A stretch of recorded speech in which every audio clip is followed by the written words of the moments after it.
Okay, here we go. Well, this is my hand in the way. This is going to be I don't know what here. I don't have much time, evidently. This is a book called Decorated for Duty. It's about the service that Carlton Brisbane had during the Civil War.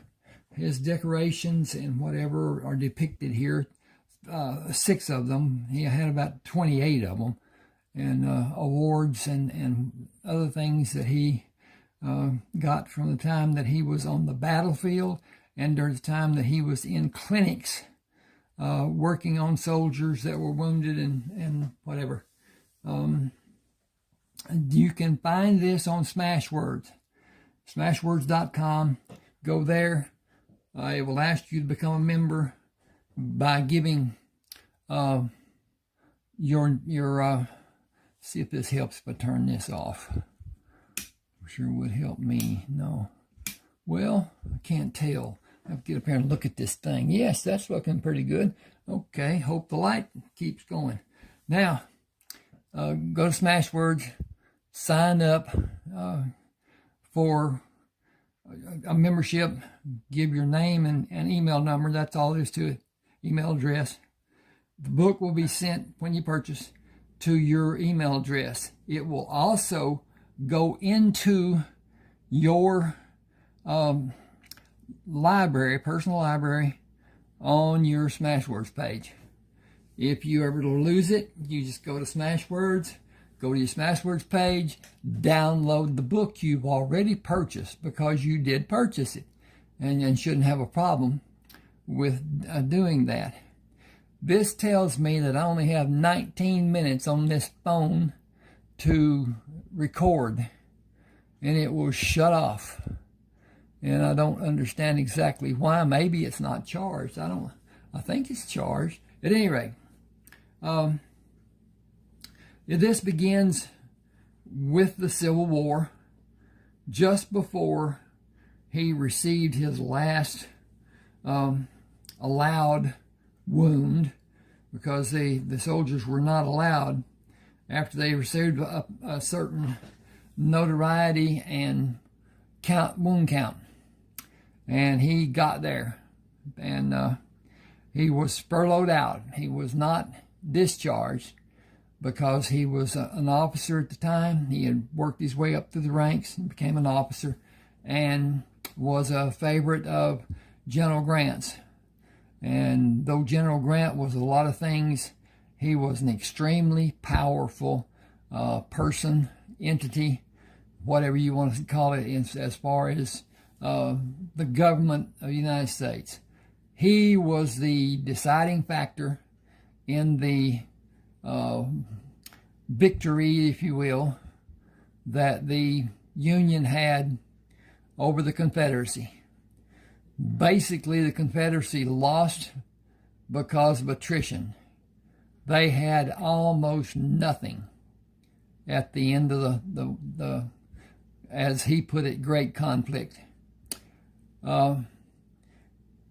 Grant did not surrender.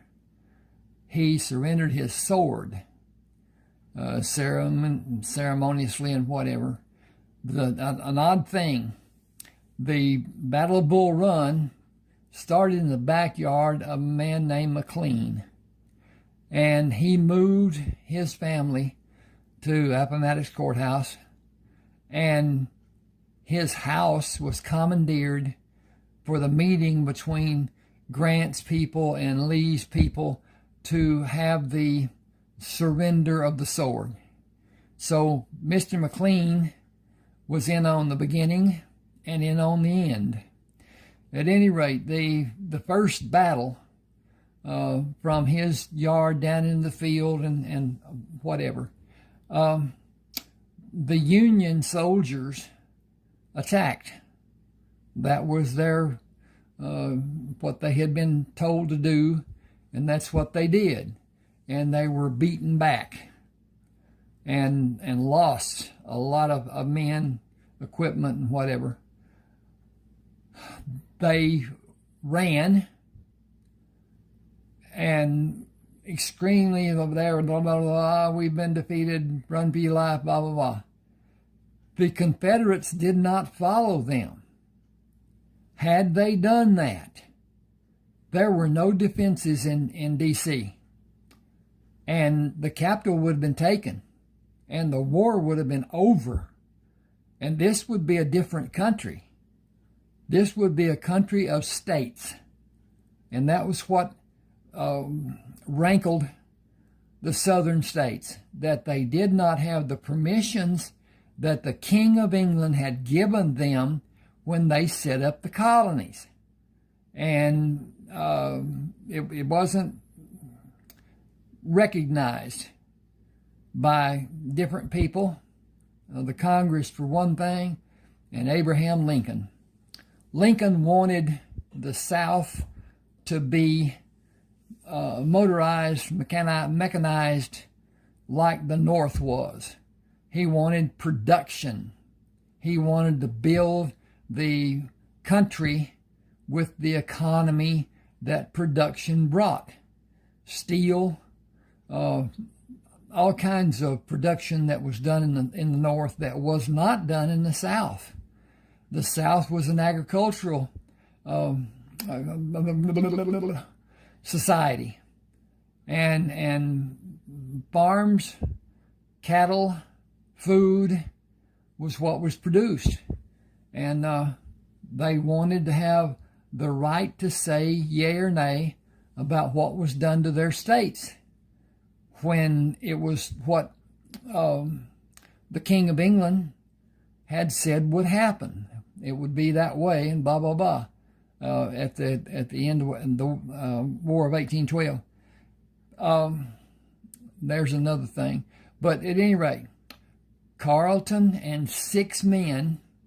He was supposed to have 5. He took 6, and then he had one that was supposed to be a civilian that was actually a soldier that had come to attempt to kill him. And I got lighting problem. Can't do this. Well, beans. At any rate, he left Ohio with supplies, and can you see that? Is that okay? That's okay. All right, that's okay. These are running out of battery, so there went that picture. I'll put that back up there. Okay. And I had supplies, ammunition, rifles and guns in the wagons that General Grant had supplied for him, and left Ohio. He was born into what was called the Society of Friends. In other words, Quakers. And he was shunned because he took up arms against his fellow men, which was against their principles totally. That's as crooked as it can be, isn't it?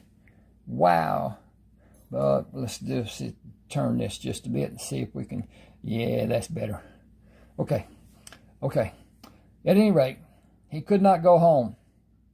They would not allow him back in the society. He was shunned. And with that, no one could speak to him. He could not go to meeting. He could not be amongst. So he took himself and his people, the men with him, out of Ohio and into Indiana and into Illinois, and then Iowa and Nebraska. Anyway, he wound up just outside of Albuquerque, in Mexico, and spent the winter there in that no-name town. And then the next spring went on to California to stay away from the mountains. crossed, did not go up mountain, and there was a trading post. You could go around what was the precipice and whatever of the mountain, Needles, and it was trading post. You could go around and go out of the way about 23 miles, but not go up the mountain. And it's a steep climb. I don't believe that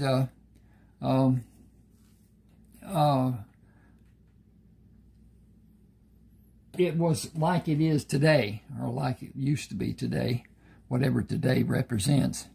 I can't think of the name of the doggone trading post, Dawes or whatever. Anyway, went on to California, and then north in California up into Oregon. Went to Pendleton, bought supplies and stuff, crossed over the river, and Umatilla River, and went down to what was Umatilla Landing, and surveyed land, and went to the clerk there, and homestead and land grants and whatever, and built a large farm ranch, and went on to what was then Washington Territory to visit with some of his wife's people, the Nez Perce Indians, and brought horses, the Appaloosa, down to his farm, and about 54 Nez Perce Indians. And it goes on with how they fared, what they did. Each of them was rich. They had gold that was taken from Washington that was almost pure. And several of them had over 100 pounds of gold. And at that time, it was selling for the almost same price that it is now, as far as $20.67 or thereabout. And so they were rich, but they had no way to do anything with the money. Even if they had money, as Indians, they couldn't spend it. They were not welcome in America. The Native Americans were not welcome in America. And so, at any rate, he thought he lost his best friend, Rayford Coleman, during the last battle they had together. When Rayford was wounded, he thought he was killed because he had a headdress holder that the Indians used to put the great big war bonnets and hold them in place, keep them on their head and whatever. He had one of those, and a bullet ripped into it and wounded him, but did not kill in the effect that it might have done had it not been stopped by all the layers of leather. And there were layers and layers of leather. But he spent some time in the hospital. He had a contingent of men that were guarding him, ordered by General Grant. And they left after he was able and went to Texas, and found some outlaws, murderers and thieves and whatever, and settled scores there, and made a life below what is now Texarkana, Texas. Back then it was Mexico. This was before Santa Anna was defeated by Houston, and Texas had its so-called independence. It did not have independence for some time because Spain said Santa Anna did not have the authority to give up that amount of land. And Anyway, it was from the Rio Grande up. Did not include the what we call the rooster nose sticking out by New Mexico. And yeah, I don't know all the stuff that went on. There was a portion of it that is now the panhandle of Oklahoma that was a part of Texas, and it was, I don't know what happened. They decided that Oklahoma would have this line and whatever, and Texas would have this line, and they weren't together. I don't know what it is, 87 miles or something like that. Pretty barren at any rate. You can find these on Smashwords. I got a tickle in my throat. Go to Smashwords, as I said, become a member, get your books. I've got 30. And subscribe to my channel. I'm going to sneeze. I'm going to cut this off. Thank you for being with me. Please subscribe to my channel and click the like button. Maybe comment. Thank you.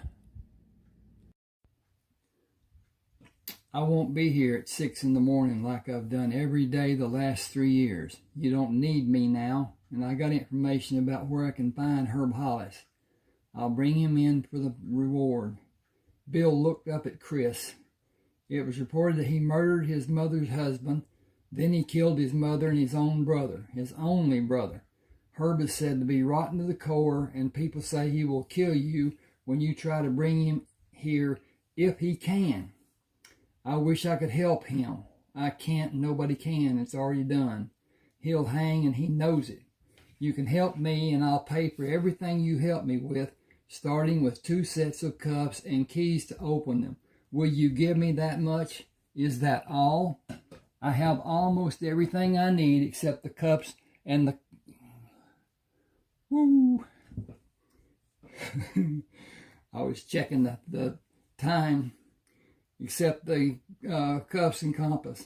Guns, 2 long barrel 45s, 2 short barrel 45s, and rifles for long distance shooting and to hunt for food. Look at the reward for Herb. I won't make that much money working for you all year long. I won't make that much if I work for you another 3 years. You're too young to live that kind of life. Have you seen anyone better with a handgun or a rifle? I'm fast and I'm accurate. That doesn't matter when you may be facing a hard case killer.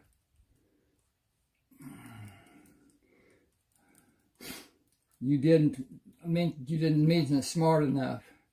Smart enough and cunning enough. Nobody will get the upper hand on me. What will you do with the money? You shouldn't ask. I already did. I'll tell you after my 18th birthday. You can pass for 18 now, even older. Some of the men around here, not as big as you, and I let people believe you're older than you were. I lied. They assumed that I did not correct them, so I guess I didn't lie. Whatever you want after you're officially 18 can be yours, if you want something. I want to build a ranch around this town and leave places for roads to lead in from 4 directions. Do you want to be my partner? The state reward practice will end in a few months. That's only a rumor. Nothing's been announced officially, and the wanted posters will be valid until the outlaws are all captured. The men keep coming from every state in the South. Some will live honest lives. Most of them will look for the easy life. Killing will not bother the men who did it so long in the war. This town needs commerce, business, and businessmen. It has not changed much in 10 years I've been here. We can help it. You know what it needs. Chris, you're setting yourself up to be killed, and nobody will know it when it happens. You don't have anyone to help you hunt for wanted men. I don't want anyone. Depending on someone would be the worst thing I can do. Lou let me have a saddle horse and a pack horse, and Dave let me have provisions and supplies. I follow the advice of no strong drinks and bad habits. I'll carry the papers and a bag of tobacco with a string and tag hanging out of the pocket I carry it in, and naturally I need matches. Tobacco can help with stings and other medical needs. I paid for part of what I got, and I'll have enough to finish paying both of them and pay you when I come back. Will you pick a spot to file a homestead? I'll file on the other side of town for your homestead. Get Lou and Dave to do the same, and we'll partner with them or buy the land in 5 years. We can rent the land from them until we buy it. If you're agreeable and don't want to keep the land, we may have to make improvements. You should build bunkhouses. Are you planning to have cattle and farm crops? And hang on here a second. I've done hit the wrong button and I'm going back. When are you planning on leaving? Now is as good a time as any other time. Herb is staying with a woman about 25 miles from here. I'll go and spend the night on the trail. Grab him tomorrow. A light just went off. Bring him back in a day or two.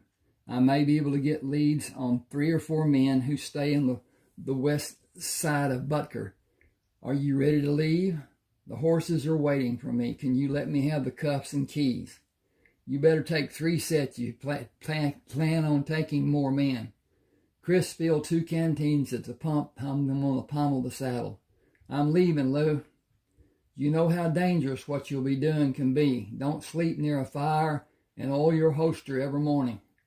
Talk to Bill about homesteading land. I don't need a homestead. I've got plenty to keep me busy the rest of my life right here. It's a good life for me.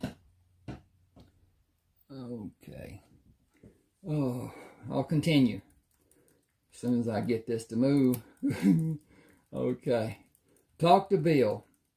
It will help all of us years from now. You want fresh food, don't you? Meat and vegetables. Sure I do. Is that going to happen next year when we have improvements done on our homesteads?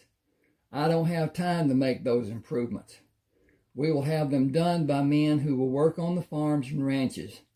My pa had 16 acres, and he was always telling the townspeople about his life on his ranch, a 16-acre ranch.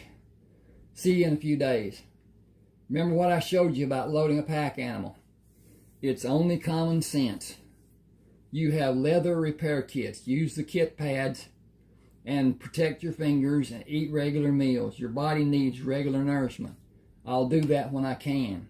If you intend to live a long life, you will do what you need to do. I didn't pack vegetables, so you just will do what you can. You owe me another $10 for them. I have the list. That will either be the damnedest fool thing you've ever done or the best. There is no room for anything in between. Either one is up to you to do. Either one is up to you to do. Keep your head on straight and your eyes open wide. Watch your animals for signs. They can sense things you can't. Learn from them. You might make it back in one piece. That's my plan. See you later. Chris rode for 2 hours and stopped to drink and water the horses. Then rode for 2 more hours. He unloaded the pack horse, placed hobbles on his legs before he freed him to graze, then go to the stream to drink. Stripping the horse, he placed hobbles on its legs and removed the bridle. You have more freedom than me. Your meal is waiting for you, all green and fresh. I need to hunt for my meal after I build a fire from the dry branches I find along the creek. He used a thick branch to club 4 rabbits he found hiding in the brush, skinned and dressed them, set them on spits to roast over the fire. He hung pots to boil potato halves and canned cabbage. The sun will be down before I finish eating. The 4 logs should burn until early morning. Hot coals will start another fire for breakfast. Bacon and eggs with potatoes and cabbage. My noon meal will be rabbit, potatoes, and cabbage. I should have enough potatoes and cabbage left for dinner, but I need more rabbits. I'll take the hobbles off the horses and let them drink before I put the hobbles back on them. Everything will be done today, and tomorrow is just another day. He finished eating, cleaned the plate by rubbing soil over it, then wiped it with a handful of grass and went to the stream to finish cleaning utensils. He looked away from the fire and started toward the horse, moved out of the firelight, and hurried to watch the horses for an indication of a location of somebody watching his campsite. The horses stopped grazing to watch them, then continued pulling grass. Not upset, but you were concerned. He has not moved, and you have a great hunger. How can you have when you had so many hours until now? I cannot wait for him to come to me when I am sleeping. I'll get ready for him and wait for the fire to my back. If he will look at me, he will look into the flames. He removed the belt buckle on the gun belt and placed it in the pack, palmed the short barrel handgun, and moved to the position he chose to allow the man to approach. A figure stood outside the light of the fire. You searched for me? I don't know who you are. Why are you concerned about somebody searching for you? Are you wanted by the law? I am Fernando Zapata. That doesn't mean anything to me. No man comes here unless he's searching for something. I'm looking for gold. There's no gold here. You're mistaken. There is much gold here. A man just needs to know where to look. I think I will kill you and not be worried about you coming here. You will not know where to look for gold if you do. He moved closer. I think you are not being honest. I saw you put your guns away. I think you don't know why that will be your last mistake. You have no gun. I have my gun. You were looking for me. I will share every piece of metal I have to give you. I grow tired of you. Chris heard the hammer being pulled back to ready the gun to fire. When he moved to fire the gun he had hidden close to his leg. The bullet struck the man in the center of his chest and pushed him to stumble back and fall on his back. Unable to fire the gun, his grip relaxed when life left his body. Chris moved to stand with the horses. Do you sense anything I should be made aware of? The horse continued pulling grass, then stopped to chew and pull grass again. I'll place a large log on the fire and bring my bedroll to sleep into the two of you. Wake me should you discover something alarming. Where Fernando Zapata is, other less savory men may also be. He was up before daylight, ate from both of the jars while the bacon and eggs cooked. Forking them to a plate, he moved the irons away. Then he went down to the stream, washed the utensils, and went back to the fire, not even a quarter of a mile away. He nudged the horse to quicken his pace and rode at that speed for only a few minutes. I need to leave you here and try to see what the lay of the land may be. 3 men were sleeping when Chris moved with his knees and bent back. Bent back. Chris moved with his knees and back bent to shorten his height. 2 of the men made enough noise by snoring to cause the horses to move far away from the camp. He moved to stand over the quiet man, bent and tapped him on the forehead with the long barrel of the gun.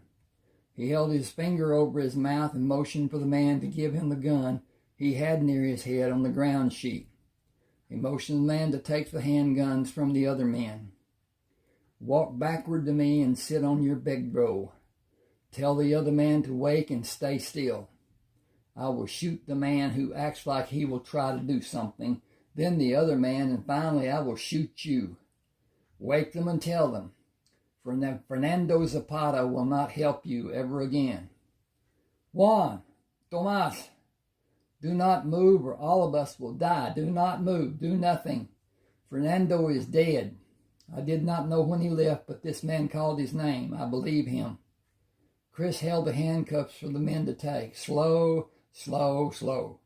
Put one end on the right wrist of the closest man and the left on the left wrist of the other man. Just strike the arm and the latch will pass through and come into position for you to lock it in place. Do not try to fool me by leaving the latch loose. The man you do that to will have his blood shut off from his hand when I adjust it, and if I find it to be loose, you will go where Fernando is. He waited until the cuffs were placed. Move away from them and face me. Make one unnatural move and I will kill the three of you. Do you understand? I have understood all the words you have said. Do you hunt for wanted men? I hunt for men who the state of Texas want to be captured. I have located 4 of them. You call that man Juan. His name is Juan Valdez. You call that man Tomas. His name is Tomas Mendez. You are one of the state of Texas, dead or alive. I do not know who you are. I don't need to. I see you have 5 horses. Where is the man who rides the 5th horse? He is watching the horses for to stop the horse thieves. I see him.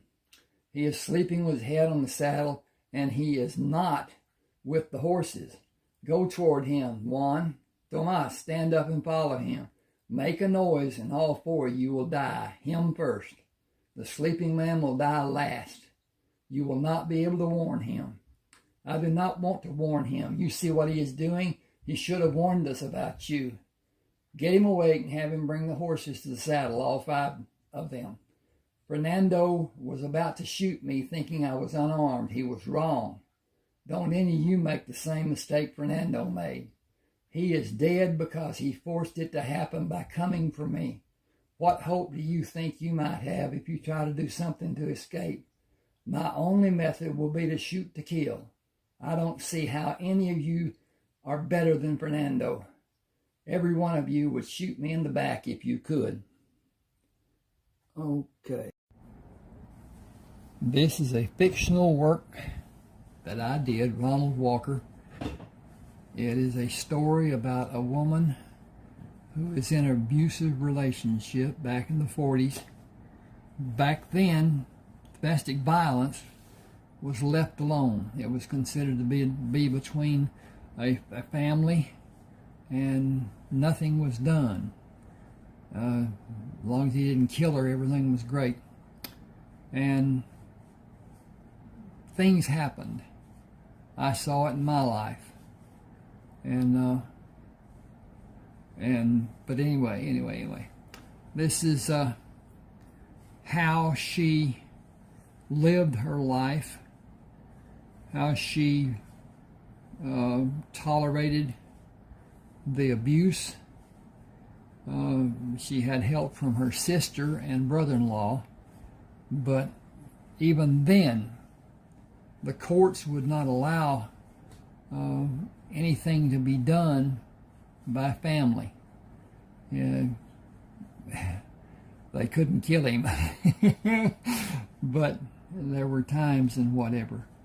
But at any rate, I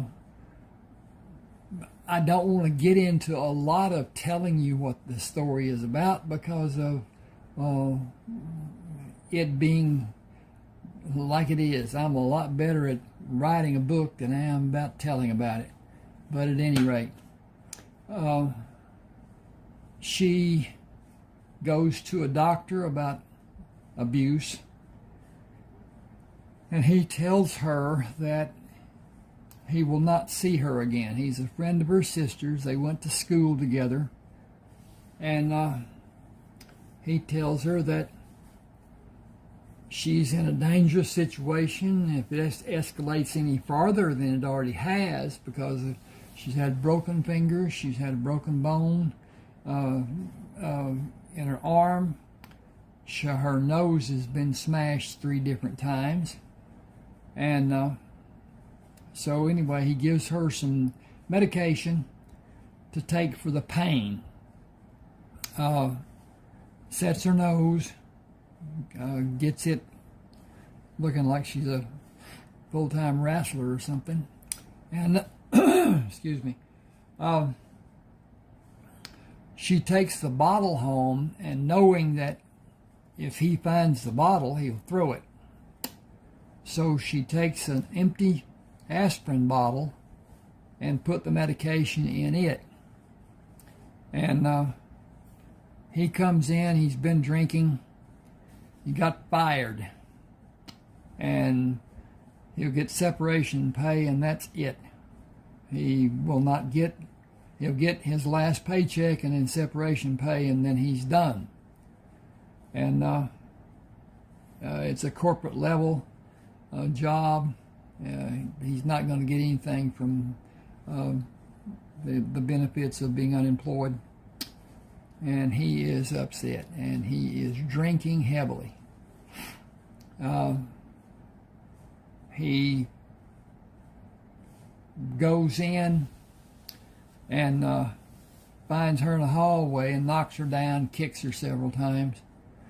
Goes back in and plops in his chair and finished the bottle he had, threw it over her head through the door, and crashed it into the wall. It did not break, and that made him mad. And he got up and got another bottle and went off in his stupor. She got up and went to the bathroom, and he had hit her in the nose again. It was bleeding, and she went to the sink to straighten up as best she could. And she had taken one of the pills, and he came to the door of the bathroom. It was closed, and that made him mad. He punched his hand through the door. It was one of those, has a thick outside border door, and then a thin one in the middle, so it was about a quarter-inch board. And he knocked it out, opened the door, hit her again, and knocked her down, and then left. And she got up, fixed her nose, put it back in place, and went into the bedroom. And she woke up. He was moaning and carrying on. And she gave him a pill that the doctor had given her. And she left him. And he got up during the night and got the aspirin bottle and took pills. And the next morning, Sarah gets up and he's not breathing. She goes to call her sister to tell her what's going on, and her sister tells her to stay there. Oops, that was a good one, wasn't it? Okay, I moved. Sorry about that. Oh, me. At any rate, it's a good story. It's not, it's just entertaining, but it's adult. She had met John Barlow at the bar and dance hall that they had gone to, and then she saw him again when she went to the grocery store, which is also Barlow's, Bartleaux, and they start a relationship, and he teaches her about the acts that a man and a woman can have, and he continues his work at the store that he owns. He owns a chain. I wrote a story about his life, John Barlow, and he was born into a brothel. It was a quarter of a dance brothel. The madam did not get into the lives of the women and the payments and whatever. These were prominent men in the city of New Orleans. And he was born to a woman who was one of the favorites of the men. Nobody knows or knew, nobody knows even now, who the father was. And so they all more or less claimed him because each of them had been with his mother, and his birth is traumatic as can be. But with the madam, his life is privileged. He has instructors and goes and makes a deal with a purser on a ship to buy bananas, a wagon load. And then his thought was to go around the city and distribute them to persons who had, what do you call them, the little side, whatever. And the guy who had the wagon took the load. And the chief of police got into it. An attorney that was prominent there got word to the man that he was in deep trouble. Get the load, get it back, get it distributed, do the work that he had told them that he would do, and that's what happened. John was very successful with that, because with that he gained a little money. He had a little money from his life before when people gave him money. The madam put it up and saved it for him, and he got into the business of buying produce and fruit from the pursers and had a thriving business going. It got to the point that it was suggested that he open a store of his own. And he did, Barlow's. Then it got to be big. He was buying from South America, having it shipped in and blah, blah, blah. And he built stores along the Gulf Coast from New Orleans all the way to Miami. Then from Miami up to North Carolina, into North Carolina, stores along the way. Then he built from New Orleans to Brownsville, Texas, all along the coast. Then he built other stores inland from what it was. He was doing them along the coast because of the deliveries being what they were. And naturally produce and fruits have to be done fairly fast, so that's what he did. At any rate, he was, I can't say, he wasn't a love interest because of his situation, and won't get into that too much, but she goes and meets him at the grocery store. She is in terrible trouble financially, and the people that gave his check to the funeral home to pay for his funeral took it. So she had nothing. She couldn't even eat. No money for food or anything. She went to John, and he had told her that anything she needed that he could help her with, he would do. And she went, she was about in tears, and she said that she had been to all the banks, and even with the house that was paid for, they would not loan her money.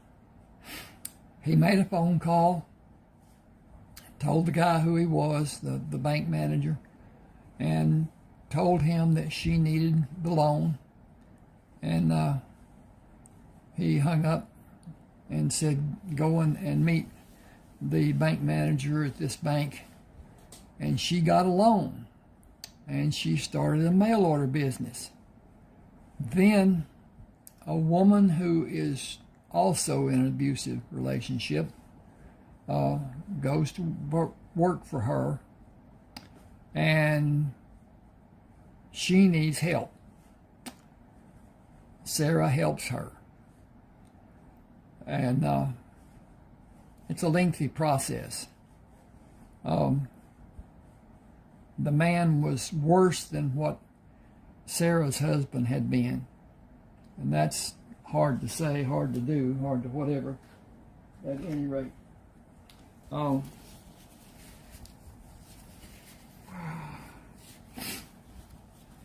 that's the crux of this story, more or less.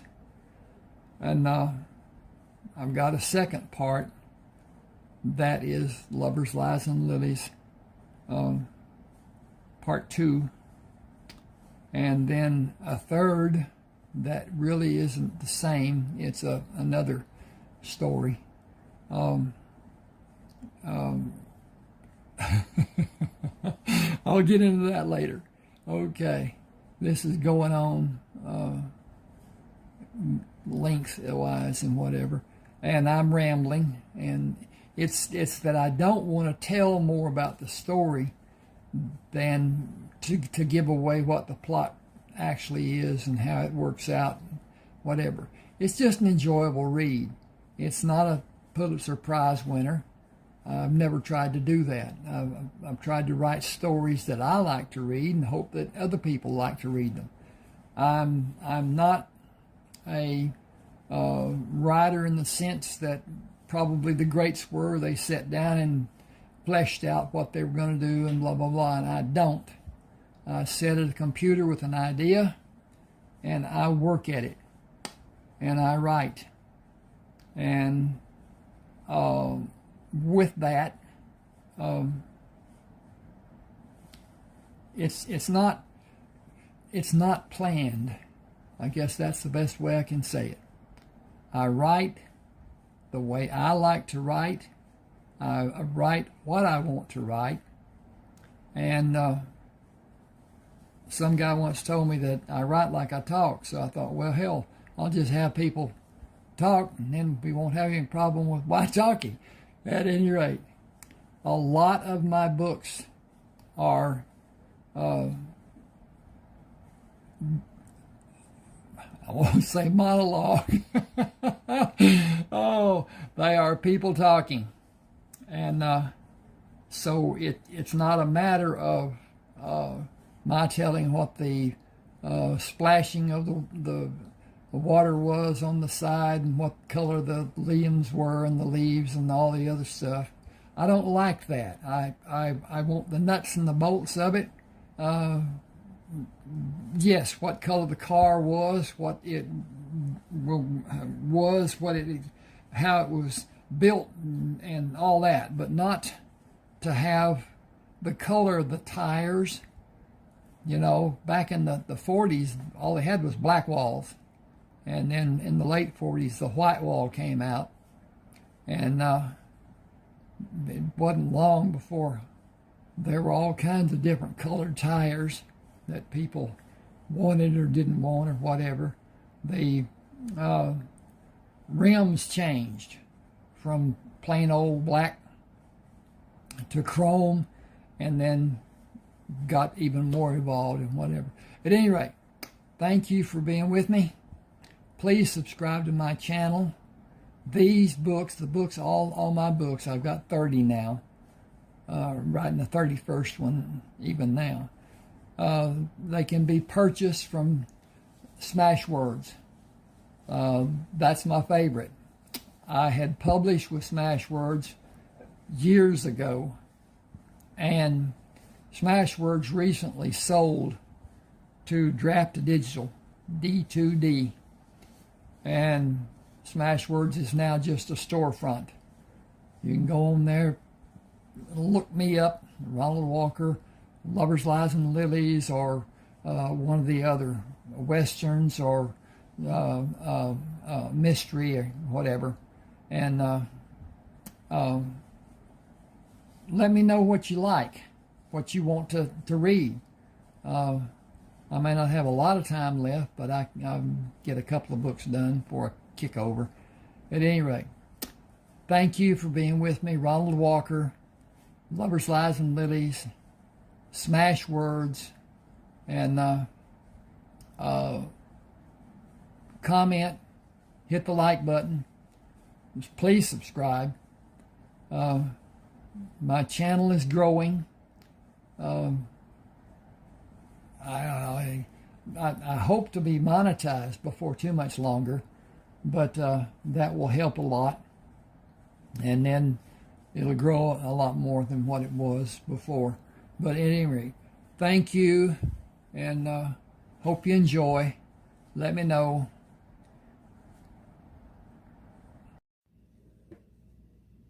Okay, this is going to be kind of a collage. I'm going to go through the books I've written in the order that I wrote them, and talk about them somewhat, each one. Not to really dive into it, but as it is. This is Mutual Transitions. It's the first attempt I made at writing a book. Took a long time, a lot of effort. I learned a lot, and that's the process of being an author. Learning the nuances and how to express, how to be understandable, just the shortcuts. At any rate, this is about a man who was kidnapped, abducted, and taken out to locations, different locations, until they took him out to Arizona, where he was supposed to be killed, and made it look like a suicide. And the two idiots that had him got into a fight about how they would do it, and he got away from them and slipped and fell into a ravine, a hole that was partially covered by a canopy that did not allow birds to get to him. And then he was found by a prospector, and was helped by a doctor, on that reservation they were on. And it goes back into how he reclaimed his life. First book, first try.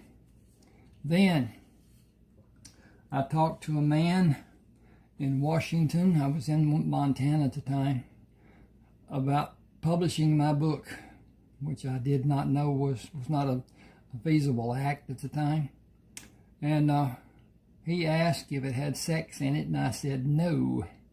And he said, the first time author in America today does not get published without sex.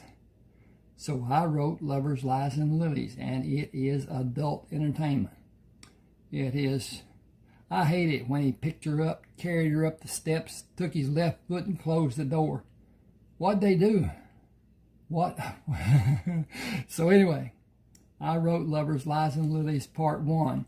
Then the story continued, and it was too big for one book to go on a reader. So I made it Part 2. That is actually part of her life, Sarah. I didn't get into that part. She was in an abusive situation with her drunken husband, and he was fired, and he really went off, and so stuff got heated. Anyway, then this is Part 2 of her meeting a lover, of sexual education, growth, and continuing.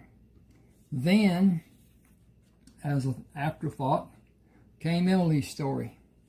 This is an older woman with children, and she has an abusive husband who is also physically and sexually abusive to his children. And Sarah helps her with her situation, and she finds love with a co-worker at a grocery store that Sarah actually owns. That is Emily's story. Then came John Barlow. He's a character in the second book, part 2. He was born in a brothel, a quarter dance, pardon the expression, whorehouse. The prostitution was up to the ladies. It was not a part of the arrangement that the madam had with them, and she had complete control. At any rate, he was born, stillborn. His mother died during the delivery, and then he was saved by a doctor and a young girl who was a friend of his mother's, and he had privilege because all of the men, the prominent men of New Orleans, took him as their son, figuratively, with support, with all kinds of perks that he was given. And it goes on into his life and how he built a business, good business. Then Joshua. Joshua was a young man in South Carolina who went out on a fishing boat. The fishing boat was attacked by a pirate ship. The 2 people with Joshua were killed. He was taken prisoner, knocked unconscious and taken prisoner. Came to on a pirate ship, locked in a holding, and he is useful to the man because he could navigate. Nobody on that ship could navigate, and he would show the people partial use of the equipment to do the navigation. Never showed them all of it. Winds up that he takes control of the ship by guiding it into a fray between the English and the French. And he takes control of the ship, gets it away, lets it float away from the battle, and goes on with what happens in the Mediterranean and his stopping the shipping to Napoleon during the time that Napoleon's brother sat on the throne of Spain. Then this is Joshua's way. He was able to bring ships back to America and establish a life in Charleston. Then went out to his old home, found that people were living in his house, had built onto the house, and he allowed them to stay, and eventually married the daughter of those people, and had to move from Charleston, and went up to Charleston, Virginia, West Virginia. Anyway, Charleston and Virginia, and then he had to move again and went to the Indian Territory, which is part of Ohio, Indiana, and whatever, and then was told he could not be there because white people were not allowed to be on the reservation. That's what it was made the year before. He moves his family from there to Texas and establishes a life there. And Jewella Crossing is part of that life that he established in Texas. Goes on with what he did. The sons that he had, Sherman and Heath, he adopted Cullen Allen when Cullen's parents were killed. and goes on with their lives about how things were. Then, Summer Help Wanted, somewhat autobiographical, not truly, and I should have said before, these are all fiction. Every work I've done is fiction. At any rate, this is a young man who is married to a woman who duped him into getting married, saying that she was pregnant, and she wasn't. And she's about to ruin him. He meets a beautiful woman out on a farm that his friend had before he died. And nobody knows who the owner will be, what was in his will. At any rate, he works with her for almost 2 years. And it talks about what happened during their lives and the tumultuousness of it all. And anyway, then Neighbors with Benefits. I was out in Arizona. I had a problem with a rotor cuff in my left arm, and I saw 2 women that on successive days, Monday, Tuesday, Wednesday, and Thursday, one of them would go, then the next day the other one would go, and so on, to a man's house across the street and down the way from where my mother lived. And I didn't think they were playing tiddlywinks, so I wrote Neighbors with Benefits, and it was a good tale. He is a construction engineer, architect, designer, draftsman, and the women help him with his work. And one of the women is a stockholder in the company he is paid from. And so things get sticky with that's being done. At any rate, then Sexy Assassin is a follow-up to that situation with just her and him together. And she is an enforcer for the family. And her method of operation is a syringe filled with snake venom and deposited in an orifice in a man's body that no man would want to have happen to him. And then they attempt to get away from the family and hide. And it talks about how it is done, whatever. Then, Kinsman Tribe, Part 1. Another long book. This is 2 men, Cullen Allen and Kiowa Bennett, who meet and form a group to be better safe from where they had been before. They are all wanted men, all have posters on them as wanted dead or alive. And back then, people could do that. A very powerful man could accuse a man and have his likeness done and his name on a poster and offer a reward for him. They form and they do cattle herding. The spare cattle there in East Texas, and then Texas was covered with old cattle back in the day. They didn't do anything much with longhorns. Young longhorns, yes, but not old, long longhorns.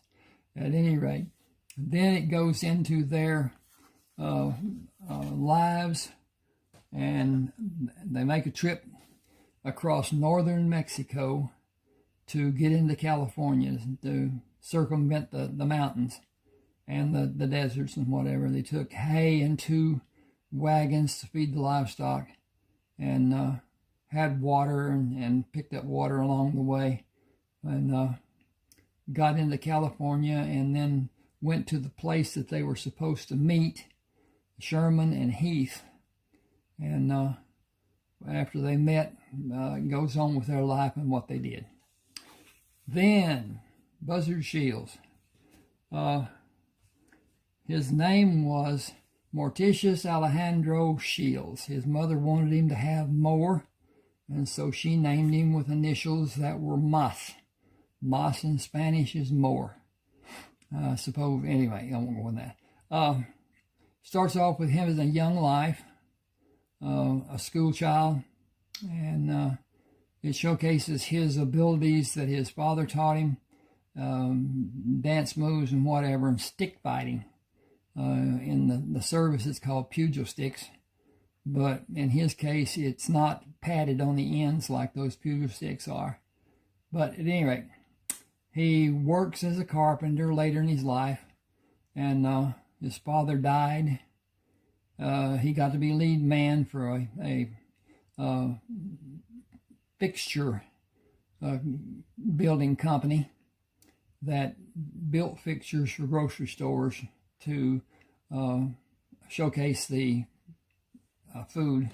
And the owner of the company dies, and that dissolves his contract, and he quits, and the people with him to some degree quit, and he's building a dormitory style house to house girls who are going to Texas Tech. This is in Lubbock, Texas.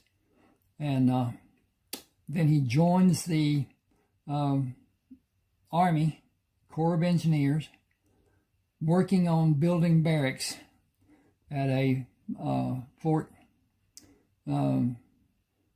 south and east somewhat of Lubbock, and does that for a year, and then he's asked to survey 4-state area of Utah, Colorado, New Mexico, and Arizona. And he gets into some relationships with Indians in northern Arizona, and does well financially. Then he goes to California, and is on his way to be with his nephew and his sister. His nephew is older than him, and it goes on with that. Then in the second part, he goes to Alaska. He and his nephew, he sent the nephew money to buy an airplane because the airplane he had was just going downhill to the point that it had to be replaced. So he sent him money to be able to buy the plane.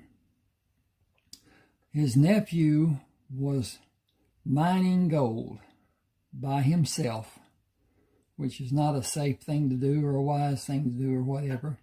But with that, he was able to garner enough money to repay Buzzard.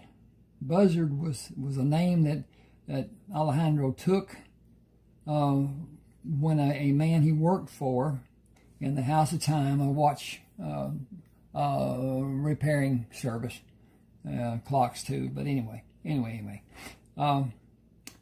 he adopted that name just as an out of hand, here it is, we'll do this. So anyway, he and Buzzard go together and mine in a different means than what had been done before, using a sluice and a water distribution, a catcher and distributor, and it grows to be where they actually need help. Buzzard, in the meantime, spots a bear, a prone bear, and there's a cub that's with the bear. There's a path of footprints around the bear, and it's Ruby. Ruby is an intricate part of the story. So anyway, along with that, he goes back to Arizona to help build a water transfer down from the mountains around the reservation to have water to grow food, and finds Wilson Kramer, not knowing it's Wilson Kramer, but a man with traumatic amnesia. And they live together for a while, and there's a explosion in the mine. Wilson is up at the house getting a new shovels, and Buzzard is in a storage building, and it is knocked flat, and he's under some walls and things that held up, that he was in between, such that it didn't actually knock him down. He just went down with it when it blew. And they both leave, both thinking the other's dead.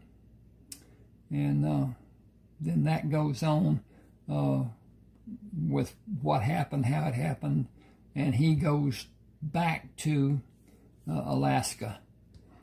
Then they start again. They have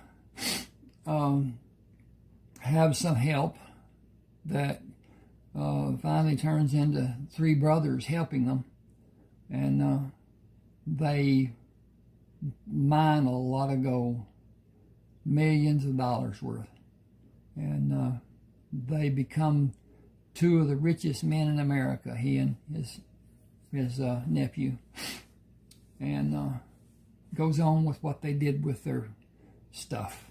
Good story. Hurricane Bay. Clay Iverson is driving from a poker game, finds a woman out in the middle of the road after he had not seen a single car all the way from town.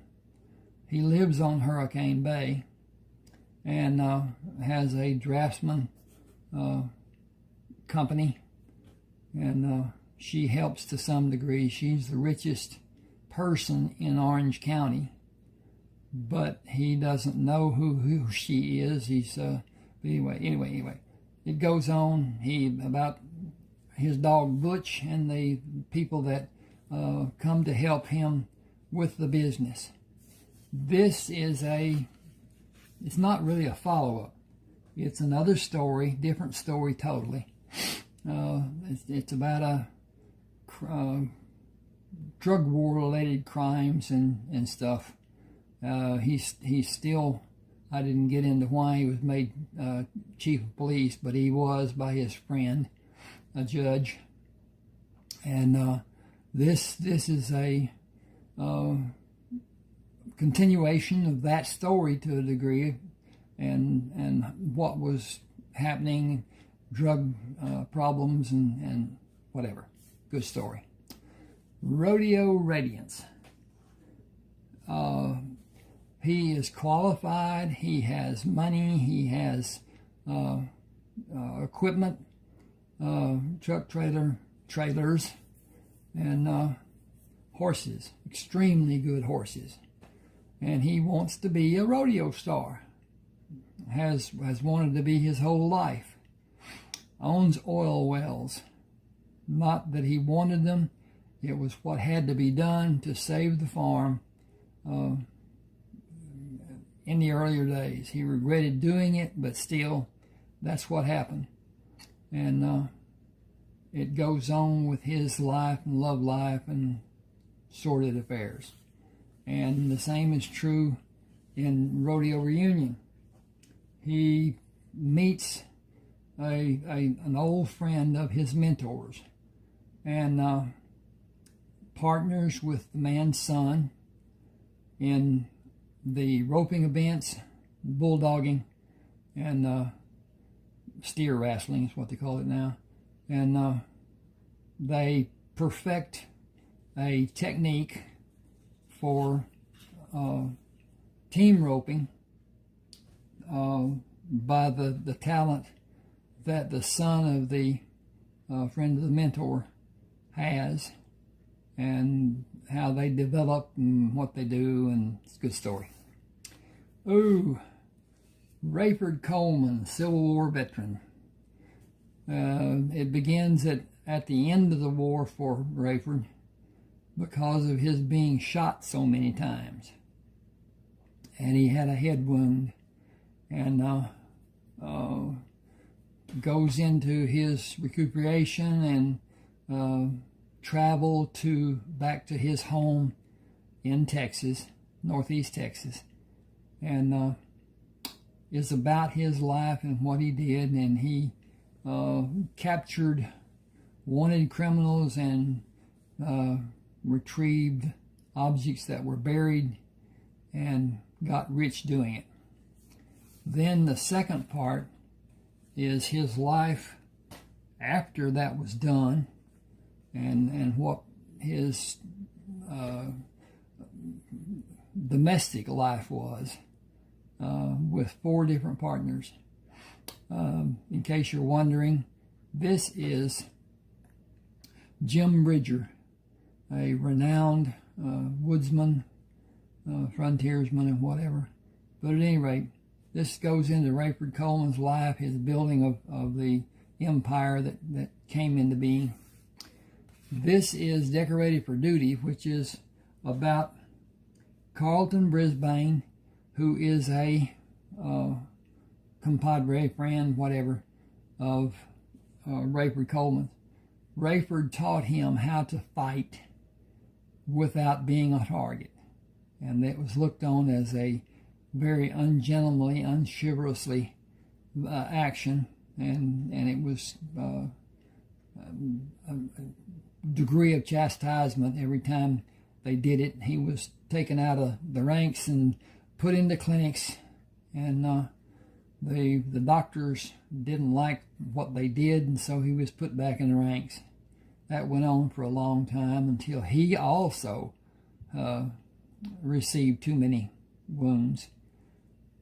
He leaves Ohio and goes down across and actually gets into New Mexico, and just east of Albuquerque, spends the winter waiting for the opportunity to go to California, and continues north in California up to Oregon and Umatilla Landing. It's now Umatilla, only one word. Anyway, it chronicles his life and his domestic life, and how he lived and what he did. Good story. All of my good stories. Never too late. This is a grandson of Carlton Brisbane, Daniel Brisbane. He is a colonel, Special Forces, did not take general officer rank because he would have not been able to do the duties he'd been performing. He is a leader of a specialized group that guards the president. Wherever there is a large degree of elbow rubbing, he and his group monitor that situation. He even stands in the receiving line from time to time. And he is sent to take 3 downed airmen, and his orders don't specify exactly, but it's more or less that he should take them out rather than let them be captured.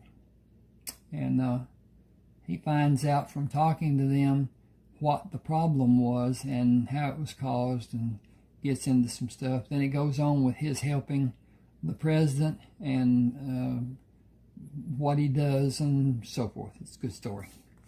Then Sherman. Sherman is the oldest son of Joshua Kramer. He in this takes a ship, position of first officer, and has a captain who is inexperienced and somewhat headstrong and very prideful. And they go down across, I'm about to sneeze, hope not, but anyway, maybe a blow. He takes the ship across the Gulf of Mexico from Texas on to Alabama and across to Tampa Bay and down to Cuba, and loads the ship with coffee, then goes to Miami and takes part of the coffee load off and picks up more cargo to go distribute up the coast of Florida and up to Charleston, South Carolina. There he replenishes the load with chemicals and takes the chemicals and distributes them down the same passage he had done on the eastern side of Florida, down to Cuba.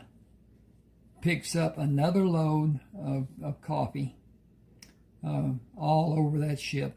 They had it severely loaded, and sails to the northern edge of the Yucatan Peninsula, offloads part of the coffee, goes around the peninsula and unloads the rest of the coffee and picks up chemicals, and goes down to South America, and a man asks that he, Jack, and Heath come and visit him for one day, one night. And his mission is to get a manager, hoping to start with to have Sherman. Then with the size that the size that Heath has, he severely wants him. But they both dissent and tell them they have an educated man on the ship that could probably do the job and would want to do the job. They go back to the ship. He does what they suggest he does, and they are then dispatched with the chemicals that the man has the company, and up and down, up and down, up and down the eastern coast of South America. They don't go past Mount Video and Buenos Aires and then go back north. And they do that for several weeks until the crew is just sick of it. And they go back, they pick up the man, and they haul tail for what will eventually be Hawaii. 2 days out of Hawaii, 2 days coming out of Hawaii, they run into a hurricane. It is terrible. And then after the hurricane is finished, they are pirated. They're set adrift, and a ship that has no navigation on it, no navigator. And he takes over the ship and takes it to San Francisco and then across the bay to what will be their home base. That's Sherman. Heath. Sherman and Heath together go from California back to Texas. Heath takes a ship and takes the families that are there in Texas to California that are, what in the world? Wow, no com. Yahoo.co. At any rate, he takes different families of the members of the kinsman tribe and takes them around the horn, around through, and goes up to San Francisco and docks across the bay, and then it goes on from there. Okay, south of the river, a young Native American sees that a sheriff needs help, and with the outlaw bands that are operating in the area, he does his best to dissuade them from coming into town, as a young might do, and then becomes deputy for the sheriff and saves his life several times. But the sheriff was he believed that everything could be handled without violence and whatever, which is not. Anyway. He gives his message that he will not be in at 6 o'clock the following morning, as he had done so many times before, and was going to be a bounty hunter. He had a poster for a man for $900, and a murderer, and he goes to find him, and instead finds others, and takes them back to have the rewards, and goes back again after the man, and winds up they partner in being bounty hunters together, and talks about their life and what they did there. Then, Best of Luck. This is a story about a man who was raised on a farm near Rayford Coleman's. Rayford. Yes, his home. Rayford was given, I shouldn't say given, yes, was given. But anyway. He goes off to be a doctor, and Sam, what's Sam's last name? Yeah, okay. Anyway, Sam becomes a doctor. He is enlisted almost by threat into the Union Army, and is with Grant the day that Lee surrendered his sword. And Sam and volunteers from the other side and his men patch up the wounds of the Confederate soldiers that are across the way, and save over 300 lives. He then waits for the railroad to be repaired so that he can leave and go to Shreveport, Louisiana, and on into Texas.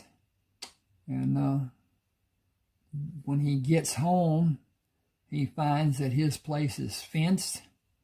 It has crops. It has livestock, animals. And he learns that Rayford is the one who built the farm. And he has wounds that were not taken care of. And so he has Rayford take care of them, and then it goes on about his life after that. So much for Best of Luck and what was done. Thank you for being with me. Please subscribe to my channel. Hit the like button. Tell everybody how great I've done, and and see you on the other side. Thank you.